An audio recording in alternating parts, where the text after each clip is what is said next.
If we know anything about God, we know that He is absolutely good and that He has no capacity whatsoever for evil. He is the judge of all of the earth who only knows how to do what is good. He is altogether righteous, altogether holy, and everything that He does well without any shadow of evil upon Him.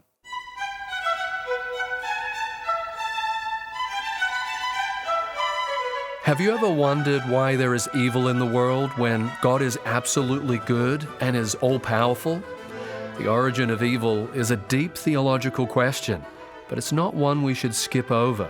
And that will be our topic today on this Wednesday edition of Renewing Your Mind. R.C. Sproul is teaching through the Westminster Confession of Faith, and we're spending this week in the 5th chapter of that confession on the topic of providence. If you'd like to study all 33 chapters of this confession with Dr. Sproul's commentary to further help you, you can request the hardcover edition of his book, Truths We Confess. And you call us at 800-435-4343 with a donation of any amount, or when you give your gift online at renewingyourmind.org. This is a resource I return to again and again, so give your gift while there's still time. Well, here's Dr. Sproul on the providence of God and the origin of evil. We're going to continue now with our study of the Westminster Confession as we look once again at chapter 5, which deals with the doctrine of God's providence. And in our last session, we worked through section 3 of chapter 5, and so in this session, we'll take up section 4.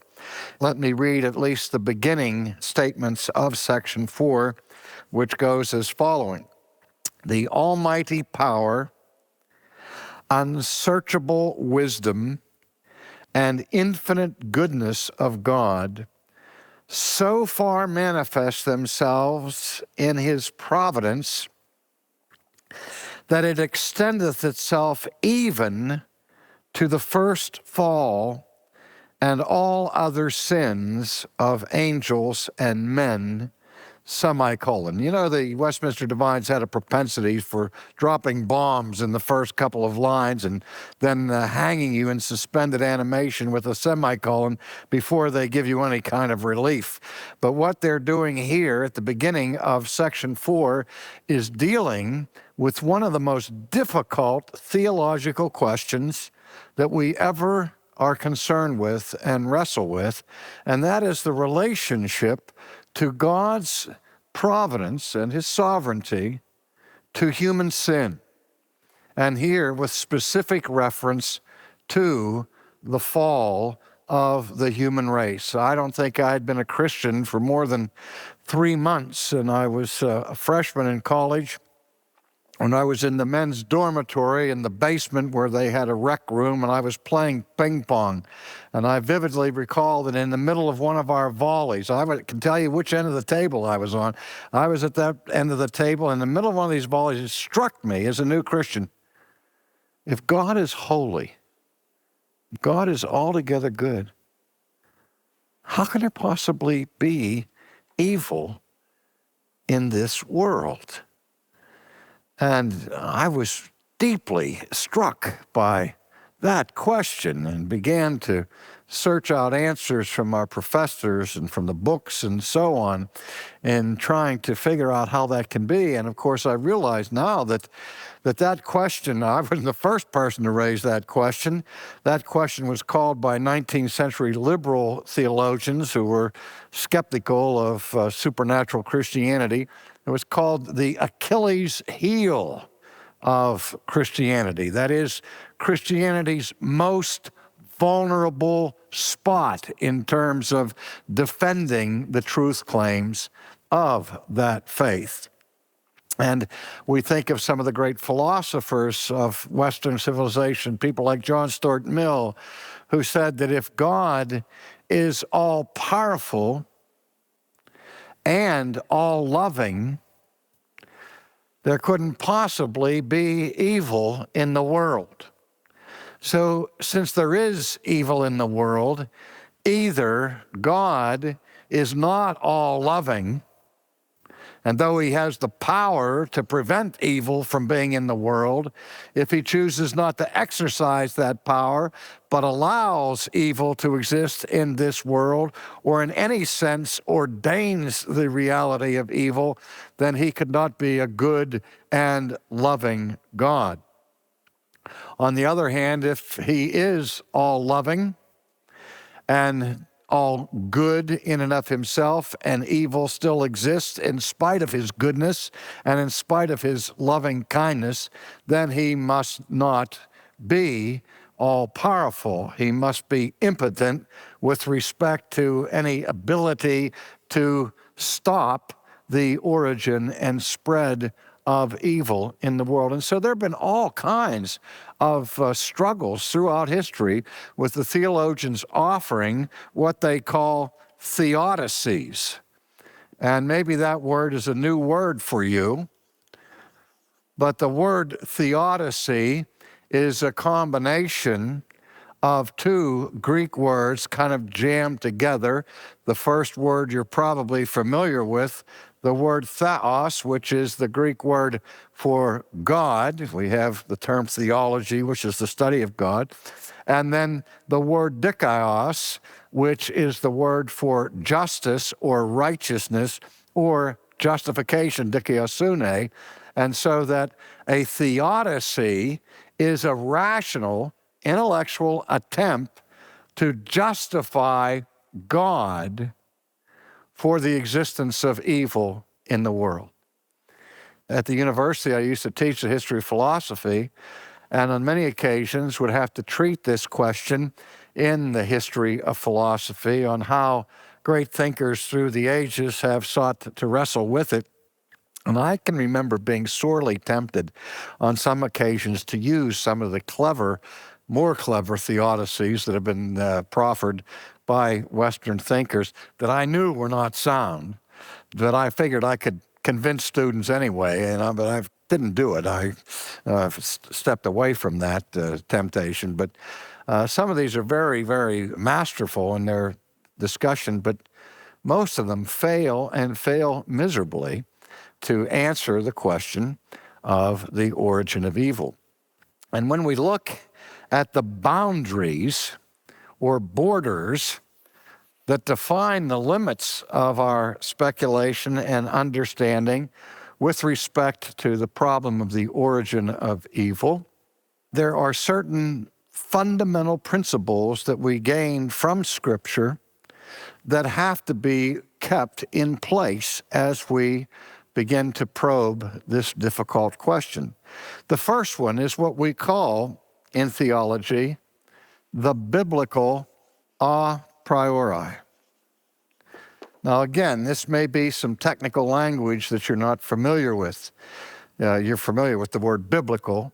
The word a priori is a term that is used frequently in philosophy and in science to talk about those ideas or truths that are learned or discovered prior to experience, that one doesn't have to test them in a laboratory or to experience them personally to know that they are true.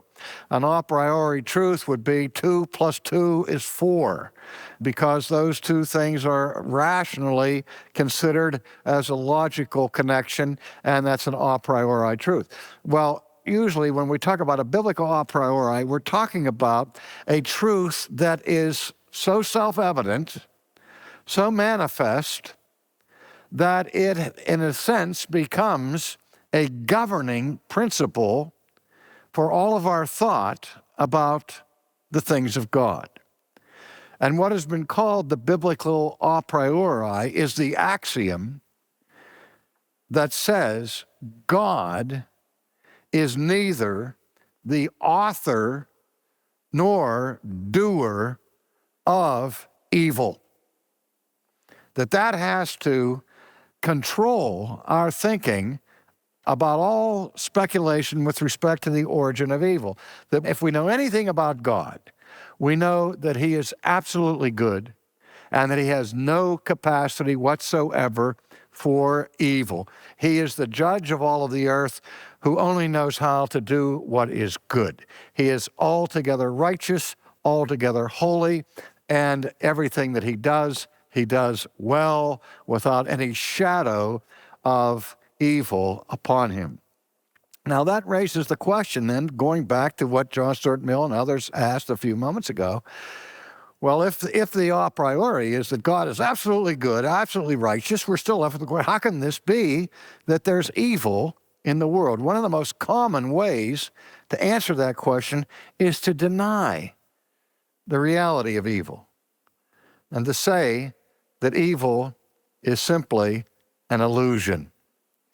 I mean, this is what happens in Christian Science, for example, that denies the reality of evil. I once was involved in a public debate with a professor of Christian Science, and we were debating this question of whether evil was real. And I was arguing that there really is such a thing as evil, and that it's not just an illusion. And he said, no, it's simply an illusion. And I asked him, do you think I'm an illusion? He said, no, I think you're real. And I said, well, here I am advocating the reality of evil. Do you think that's good that I'm doing that? He said, no. I said, well, there's one example of the reality of evil, because I'm arguing for the reality of evil, which is an evil thing to do, if indeed evil is merely an illusion. But anyway, those are kind of games you get into. But the point is that the Bible sees evil as real and as powerful. Certainly there's a mystery connected to it. It's called the mystery of iniquity. But what we're most concerned about here in this session is not to look and explore at all the possible philosophical theodicies with respect to evil, but to answer the question here, what is the relationship between God's providence and the origin of evil? Well, there are a couple of things that the confession affirms here that may make you very uncomfortable. And it may drive you back to chapter 3, when we looked at chapter 3 and the eternal decrees of God, and we remember that started off with a bombshell, where chapter 3 says that God doth freely and immutably from all eternity ordain whatsoever comes to pass. And if the fall of Adam and Eve is something that came to pass, and if God ordains everything that comes to pass, then QED, God must have ordained the fall of Adam and Eve. Well, what do you say to that? I say that the Christian must not shrink from making that affirmation. If you say to me, R.C., do you believe that God ordained the fall of the human race? I say, certainly. Because if he didn't, in some sense, it couldn't possibly have happened. Now, why is it that that's so troublesome? Why is it that we shrink back in horror at the idea that God ordained the entrance of evil into the world? Well, let me see if I can answer that for you. I think the reason why we struggle with that and shrink back in horror from asserting that God ordained the fall is that sounds so very close to the idea that God is the author of evil and the doer of evil, because the unspoken, tacit assumption here is that to ordain that evil come into the world is a bad thing. But what if God, in his infinite wisdom and perfect goodness, for his own inscrutable purposes, to manifest his glory in judgment over evil and all the rest, ordained that there be such a thing as evil? We know throughout Scripture that even in evil, God can manifest his glory in his triumph over it, in his redemption of it. God manifests his goodness. Now, here's something else we have to be very, very careful of. The Scriptures themselves warn us to beware of people who call good evil and evil good. This is what sin is all about, is that when we sin, we want to justify our sin and not only say it's okay to commit the sins that we commit, but actually we go so far in our justification and rationalization of our wicked deeds that we end up praising them as virtues. And that's how depraved human beings can be, that they actually begin to call their wickedness goodness and make fun at virtue and ridicule goodness and seek to undermine goodness, assuming that to be good and to be virtuous is bad. And so there is that solemn warning by sacred scripture to flee from those who teach that good is evil and that evil is good. And if that's what you hear me saying, then you ought to run away from me, because I'm not saying that. I'm not saying that evil is good. Evil is evil, and evil is worthy of God's just punishment. What I am saying is, in the eternal scope of things, it is good that there is evil. And that's not the same thing as saying that evil is good. Evil is not good. Evil is evil. But it's a good thing that there is evil, or God couldn't have ordained that it come to pass. And if evil enters into the world against the helpless impotency of a sovereign God, over which he would have no control, that would exonerate him from any culpability in the origin of evil, but it would also be the end of his deity. Because if he is not sovereign over all things, he's not God at all.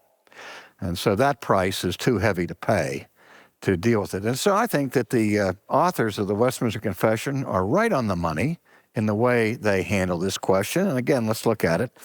That what they're affirming here is, first of all, the almighty power. Evil is under the omnipotence of God. Evil is not omnipotent over God. God is omnipotent over evil.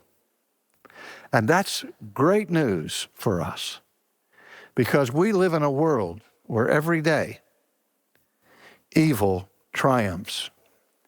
Recently, we celebrated Good Friday, which when it occurred simply looked like Bad Friday, because it looked like the greatest miscarriage of justice, the most wicked day in human history, when the Son of God incarnate was put to death by evil men. But against the background of eternity, it was the best day that ever happened for us. Because in that wicked event that took place in Jerusalem, the redemption of God's people was brought to pass. That's how God has the ability to make all things work together for good, including evil things, because his goodness and his almighty power always has the capacity to trump the power of evil. And so the almighty power, the unsearchable wisdom, according to our wisdom, we like to conceive of a world that is unfallen, unblemished, unmarred. If it were up to me, I would create a world without sin, a world without suffering, not just in the next life, but in this life. No pain, no sorrow, no wickedness. That's the extent of my wisdom, because that's the way I would do it if I were God. But if you give less than 5 minutes thought to that hypothetical possibility, I think that you would rejoice in quickly coming to the conclusion that indeed I am not God. And aren't you glad? Because the wisdom of God so surpasses anything that I could ever think or do.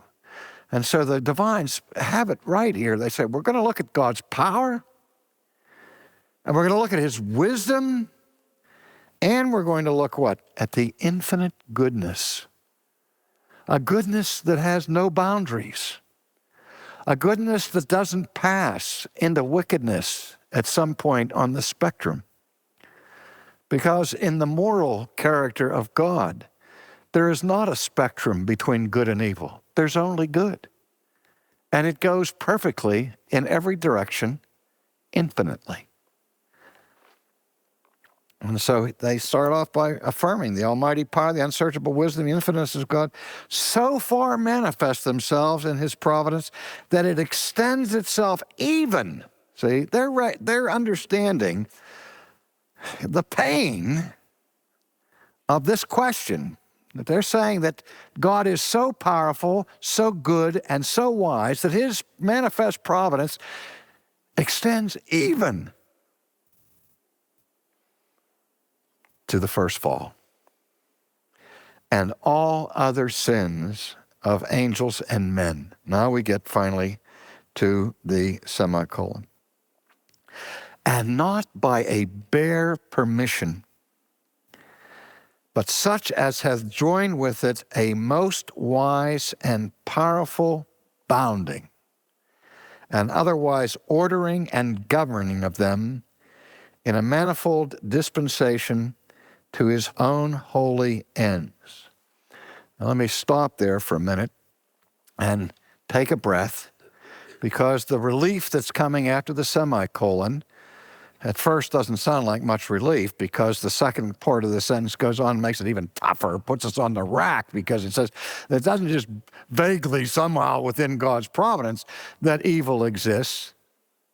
And it's not there by bare permission where God steps back and allows it to happen, which is the way people like to think about it. But again, whenever God allows something to happen, he chooses to allow it to happen. And he chooses to allow it to happen because he wills that it should happen. So it can't be seen as a bare, passive spectator type of permission, but such that it is joined with a most wise, there again, the superlative wisdom and powerful bounding, ordering, and governing in a manifold dispensation to his own holy ends. So what the framers are saying is we don't understand all of the mysterious aspects of this, but we know this, that God is in this, in his perfect providence, in his perfect goodness, in his perfect power and wisdom, and for his own purposes, for his own ends, which ends are not just barely eking out a positive affirmation of goodness, which ends are not only holy ends, but they are most holy ends. Now let me just say, that's hard. This is a hard saying. But I'm going to give you a challenge. If you think about this, and after thinking about it deeply, you say, I don't believe that. I don't believe in a God who's like that. I urge you to be honest enough to resign your membership from any Christian church, because you're out of grace if you cannot trust God and his character for the world that he has created. And so what we're having here is not simply an intelligent defense of the problem of evil, but a moral defense as well. A moral defense of the character of God, which has to be an a priori in the heart of every Christian.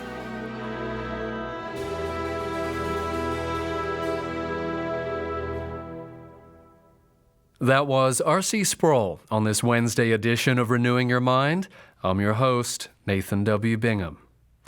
In Dr. Sproul's closing remarks today, you heard how serious of a question the providence of God is, because how you answer this question reflects on the character of God.